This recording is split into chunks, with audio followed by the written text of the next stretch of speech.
Our 70th anniversary celebrations continue tonight with more from our media panel as they share some advice with our current team.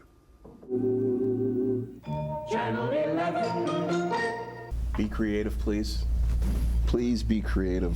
Don't be cookie cutter. Yeah.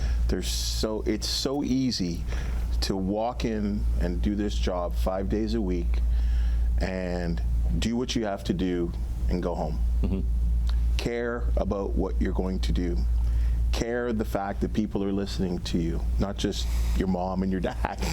There are people in the community that are listening to you. Find ways to touch people, but be creative. I get so many people, and I was reminded when I had COVID, right? And I didn't work for 6 weeks. And getting all the mail from people that worked at this station that came in from people all over Ontario. And people I see now and said, hey, when I saw you with COVID, I was really affected. Like, it really bothered me. I was really scared for you, or whatever the case is because I love seeing your smile, or I love the way you present sports, or, you know what, I don't really care about sports, but when you come on and do it, I watch. That's the biggest compliment I can possibly get. Yes, right? exactly. But I think that's because I try to find some way, even if it's a dumb joke I throw in, maybe someone, but try to be creative in any way and show your personality in any way you present. I never laugh at your jokes. Ideas? No, I know. I know. A classic example of that, Brian, was, you remember this, when Stan would go out and do that weird story. He did it for a few weeks or a month or two. I don't know. I forget what he called it. Fair while. I forget what it's called, too. But the biggest reaction that we got to a local story was based on that particular report. He went out. There had been a doctor. On the scene, was it on the scene? On the scene, that was it, yeah. He'd gone out on a story. There was a duck or a swan that had been shot through the neck with an arrow. Oh my gosh. I remember that, yes. And Stan went, pardon the expression, ass over tea kettle right into the pond after this thing because they had to catch it so they could get the arrow out of its neck. Yeah. And man, the phones lit up like they were on fire. We had hundreds of phone calls on that one story. Yeah. Although international news and national news and local news is the most important of all. Yeah. But all of it is important.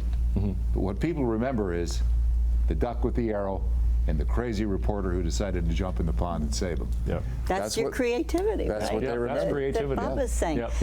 Other advice? Well, what I would say to young reporters or students who are studying journalism is find a way to move the narrative forward. Everyone gets a news release. Everyone finds out what's going on. Who is doing something to make it better? And it's all about this whole approach to being positive, and sometimes people say, oh, you can't always be positive, but you can find someone who's moving the narrative forward to make a situation better. And if you focus on that, I think, the next chapter, you're doing two things. You're following the story closely and moving it forward, but you're almost controlling the narrative to shift the focus, the mindset of people to say at home, oh wow, so it is hopeful. Something positive is happening here. And I really, really believe that. And some of my students, and I don't know if you'd remember this, Eric would say, it's too depressing to be a reporter. I want to do weather or do entertainment or sports. It's too depressing. Well, you have a chance to change that. You have a chance to take a situation and make it better, and then follow it up another week, another year. So to me, that is the best advice I can give, to try to move the narrative forward and find someone who's doing something creative to make it better, to move the situation forward. I say listen to your senior cameraman, because we've seen it. Oh, that too. Take direction well.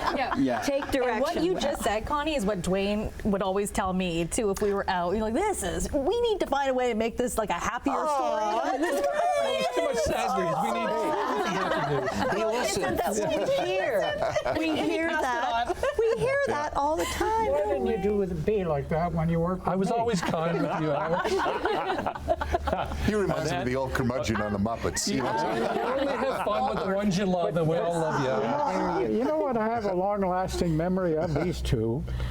Whenever my feature was on the news and you'd introduce it, and then at the end, the two of you, especially you, would come out with some smart-ass remarks. I never did. No, humorous, I'm talking. Yes. And you worked it into the whole concept, and Yeah. the two of you would spend a minute or so on that. We try to reflect on the stories that Yeah. we just aired, you know, and I show think some being fun. human and just be yourself, get involved in your community, and be aware of what's going on around you. Channel 11. The celebration continues all week on the evening news at 6. Tomorrow we'll hear more from Dan McLean and Connie Smith.